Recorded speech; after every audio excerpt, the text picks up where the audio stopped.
You know that house. Every neighborhood has one. The one where people slow down just to stare. The one kids dare each other to walk past. The one your real estate agent subtly tries to steer you away from. I bought that house.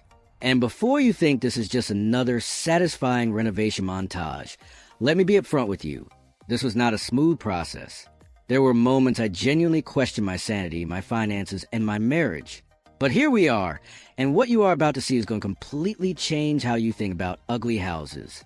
Stay with me until the end, because I'm going to show you the exact before and after, break down every dollar I spent, reveal the one mistake that almost cost me everything, and share the single most valuable lesson this project taught me that no renovation show on television will ever tell you.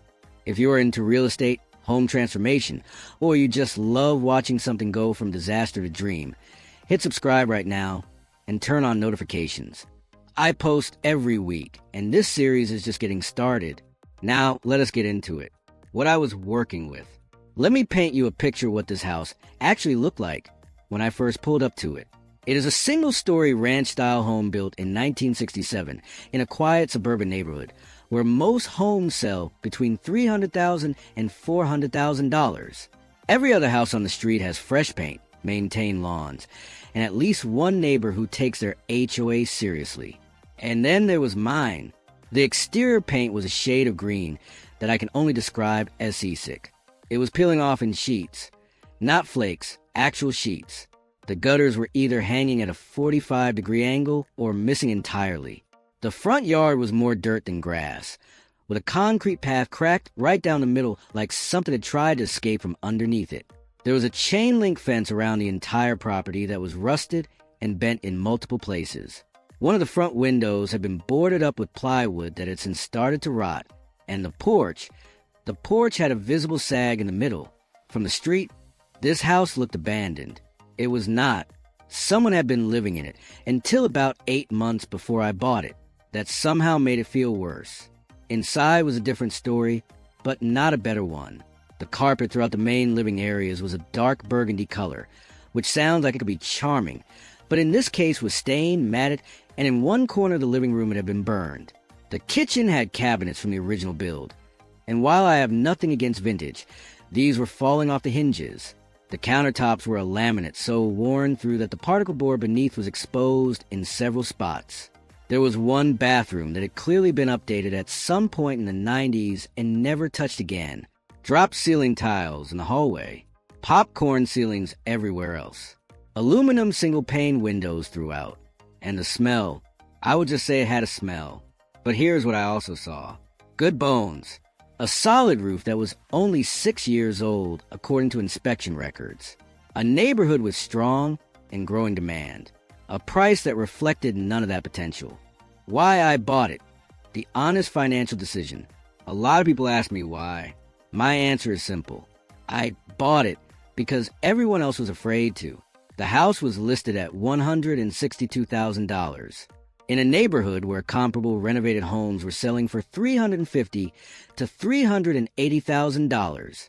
That gap is where opportunity lives. Now, let me be clear about something a lot of these videos gloss over. I did not stumble into this with a perfect plan and unlimited cash. I am a regular person. I work a full-time job. I have a mortgage on my primary residence. I went into this deal with a renovation loan, which means the bank was lending me based on projected after-repair value, not just the purchase price. That comes with its own set of hoops to jump through. My total acquisition and renovation budget was $220,000.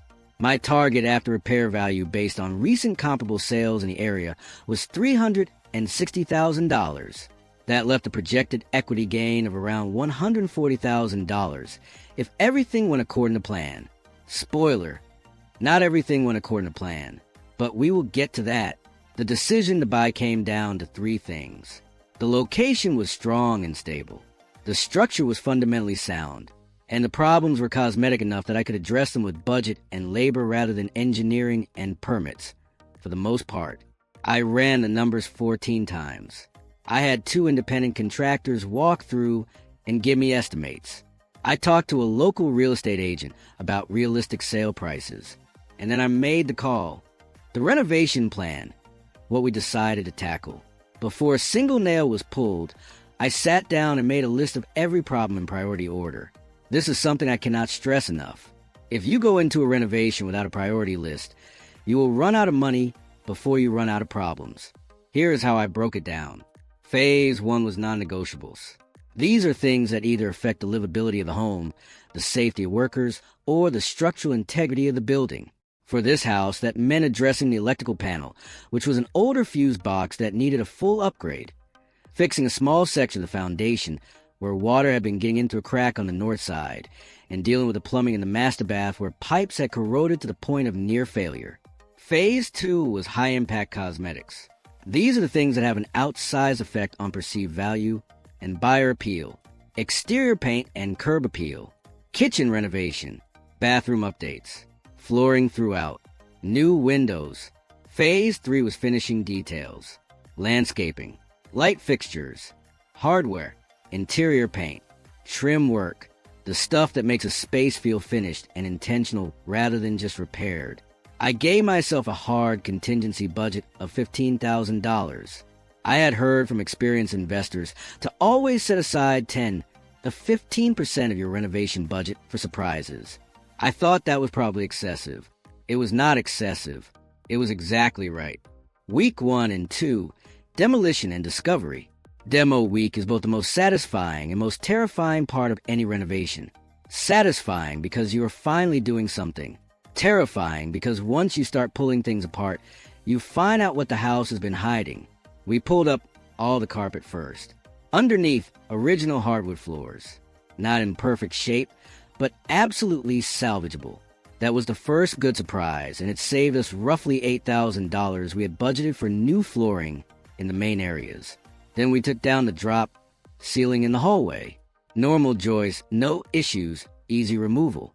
Good. Then we opened up the wall in the kitchen to check a section that had felt soft when I pressed on it during my walkthrough. That was less good. There was a slow leak from a supply line that had been going on long enough to cause some mold growth in the wall cavity. Not a catastrophic amount, but enough to require proper remediation, which meant bringing in a certified professional and not just painting over it like some flippers unfortunately choose to do. That remediation cost me $6,200 and pushed us about a week behind schedule. This is the part nobody tells you about on the glossy renovation shows.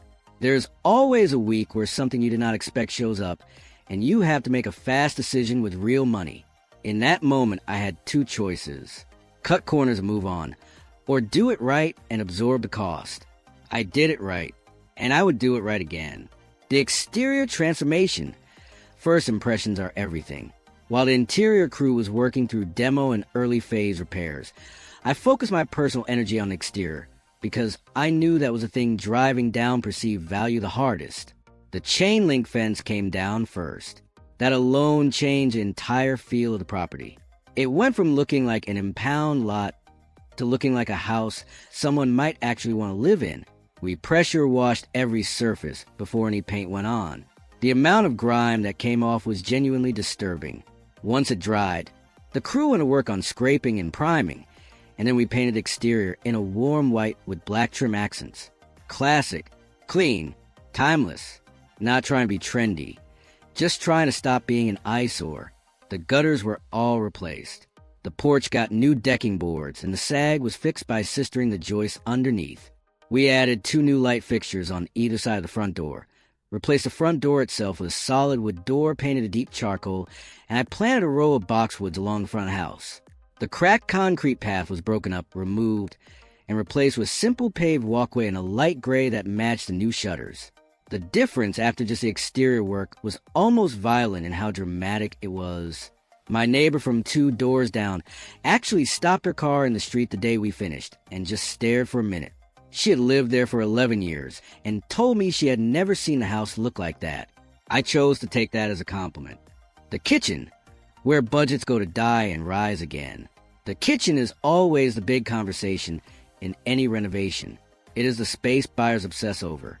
It is also the space that will most eagerly consume your entire budget if you let it. I made a deliberate choice going into this kitchen to not try to make it look like something out of a design magazine. I wanted it to look clean, functional, well-made, and updated. That is it. No waterfall island. No custom range hood. No statement tiles that age out of style in 3 years. The original cabinets were beyond saving, so they came out entirely. I went with semi-custom cabinets from a supplier I had worked with before, in a simple shaker style painted in an off-white. The uppers went to the ceiling with crown molding at the top, which is one of the best tricks I know for making a kitchen feel higher end than it is without spending much money.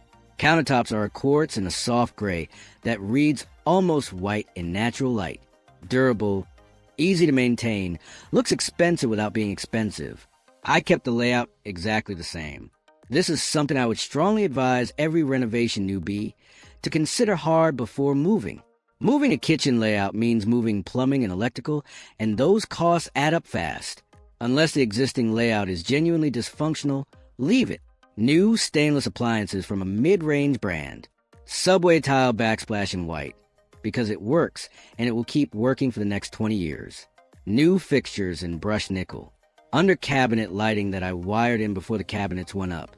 The kitchen came in at $23,400 total, which was right at the top of what I had budgeted. Worth every cent. The bathrooms. Small spaces, big impact. This house had 2 bathrooms. The main bath off the hallway and the master bath, which had the corroded pipes we already knew about. For the main bath, the footprint was small and the layout was already functional.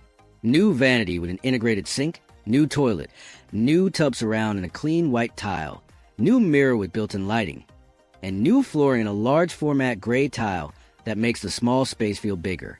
Simple, intentional, done. That bathroom cost me $9,100. The master bath required more because of the pipe situation. Once we had new supply lines in, we rebuilt the shower entirely, tiled it floor to ceiling in a stacked white tile, added a frameless glass door, a new double vanity with quartz top, and the same gray floor tile as the main bath for continuity. Master bath came in at $14,800, which was over my original budget for that room by about $3,000, but the pipe situation had not been fully scoped before the renovation started. Both bathrooms now look like they belong in a home twice the price. That is the goal. The floors. The good surprise that kept giving. Remember those original hardwood floors we found under the carpet? They needed refinishing. Every room in the main living area plus the hallway and both bedrooms had them. The only exception was the bathrooms and kitchen, which got tile. I brought in a professional floor refinishing crew. They sanded everything back to raw wood, filled gaps and deeper scratches, and then applied 3 coats of a satin finish in a warm, natural tone. The result is the single most talked about element in this house whenever I show it to people. Everyone asks about the floors. They have this warmth and character that you simply cannot buy new. Total cost for floor refinishing across the entire house was $4,200. If we had torn them out and put new engineered hardwood down, we were looking at $12,000 to $15,000 minimum for the same square footage. That good surprise saved this project. The moment that almost broke everything. I promise you honesty. So here it is, about 6 weeks into the renovation. I got a call from my contractor. A section of the subfloor in the hallway, about 8 linear feet, had significant water damage that was not visible during demo because it was under a load-bearing wall section. The damage had come from a long-standing roof leak at a flashing point that the original inspection had flagged as a minor issue. It was not minor. The subfloor needed to come out and be replaced, and the flashing above it needed to be properly addressed before any of that could happen. The quote for the full fix was $11,000. I had $12,000 left in my contingency budget. I sat in my car outside that house for about 20 minutes. I am not going to pretend I was calm. I had a moment of genuine panic. I ran the numbers again. If I absorbed this, I had $1,000 of contingency left for anything else that came up in the remaining 4 weeks of work. That is not a comfortable margin. I had 3 options. Pull money from personal savings, which I could technically do but did not want to. Seek a short-term bridge loan, which I looked into and found workable options for. Or value engineer the remaining work to claw back enough budget to absorb this cost. I chose a combination of option 2 and 3. I found $2,000 of savings in the finishing phases by making different choices on light fixtures and some hardware, and I took a small bridge loan for the remainder that I paid off at closing. I tell you this not to dramatize it, but because I think people need to know that these moments happen in every real renovation. The question is not whether something will go wrong. The question is whether you have the resources and the mindset to handle it when it does. The finishing details, where a house becomes a home. With the big work done, it was time for the finish line. And I will tell you something I have learned from doing this. The finishing details are where you separate a house that feels renovated from one that feels designed. Interior paint throughout in a warm grays that works with every room in the natural light that comes through the new windows. New windows, by the way, were a full replacement across the house, all double pane vinyl, which also added meaningful value on the energy efficiency front. All new interior doors in a flat panel white with matching brushed nickel hardware throughout. New light fixtures in every room, nothing extravagant, just clean and current. New ceiling fans in the bedrooms and living room. For the landscaping out front, I kept it simple and low maintenance. Boxwoods along the front, 2 ornamental grasses flanking the new path, fresh mulch, and new mailbox. In the backyard, we leveled and seeded the lawn, added a simple wood privacy fence panel along the rear property line, and left it open and clean. The final touch I added was something I've seen do real work in every house I have ever sold or rented. I had the house professionally cleaned from top to bottom. Every surface, every glass pane, inside every cabinet, every corner. When a buyer walks into a house that smells clean and looks clean, their whole nervous system relaxes. That is not a small thing. The final numbers. Complete transparency. Here is every dollar. Because I think transparency on this matters more than making myself look smart. Purchase price, $162,000. Renovation cost broken down.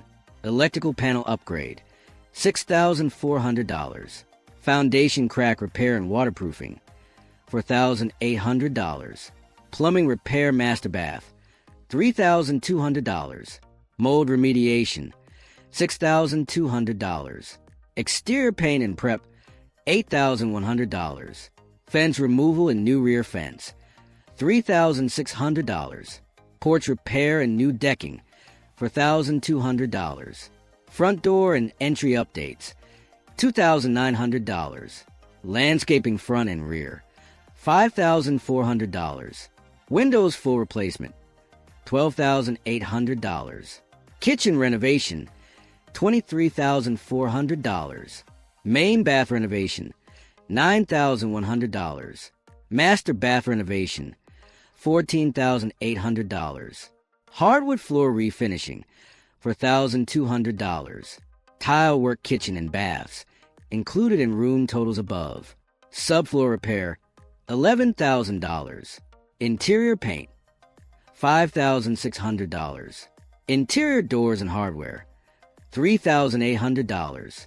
Light fixtures and ceiling fans, $4,200. Cleaning and staging, $1,800. Permits and inspections, $2,400. Miscellaneous and contingency used, $8,300. Total renovation costs, $135,200. Total all-in costs, $297,200. Final sale price, $368,000. Net gain before taxes and selling costs, $70,800.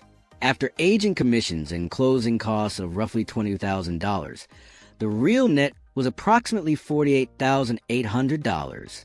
Is that a number that will make you quit your job and do this full time? Probably not on its own, but consider the timeline. The renovation took 12 weeks. Selling took 3 weeks from list to close. Call it 16 weeks total from purchase to closing. $48,000 of equity created in 4 months on a project that also added a genuinely beautiful home to a neighborhood that needed one. I will take that. What I learned, the real takeaway. Here is the honest lesson that cost me more than money to learn. Ugly houses are not problems. They are opportunities wearing a disguise that scares most people off. Every time someone drives past a house like this one, and thinks too much work. That is the sound of the market handing you an advantage.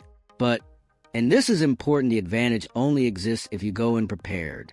Know your numbers before you buy. Always have contingency. Hire professionals for things that require professionals, and stop pretending YouTube tutorials are a substitute for licensed expertise when it comes to structural, electrical, and plumbing work. And do everything with integrity, because cutting corners in a renovation is not just financially risky. It is something that eventually affects a real family living in that home. The other thing I want to say is this. I know some of you watching this are wondering if you could do something like this. Maybe you have been sitting on the idea for a while. Maybe you have looked at a few properties and gotten cold feet. I am not here to tell you it is easy, because it is not. But I am here to tell you it is learnable. I did not grow up doing construction. I made mistakes on this project. I had panic moments. And I am already looking at the next one. Next week, I am going to take you behind the scenes of how I found this deal. Specifically the off-market approach I used that let me see this property before it ever hit the public listing sites. If you are interested in finding undervalued properties, you do not want to miss that. And 2 weeks from now, I am going to share the full walkthrough video of this house, as it looked on the day we listed it, room by room. So you can see the complete transformation from start to finish. If you made it to the end of this video, thank you, genuinely. Hit the like button if this was useful. Drop a comment below with your biggest question about renovation projects or real estate investing. And subscribe so you do not miss what comes next. I will see you in the next one.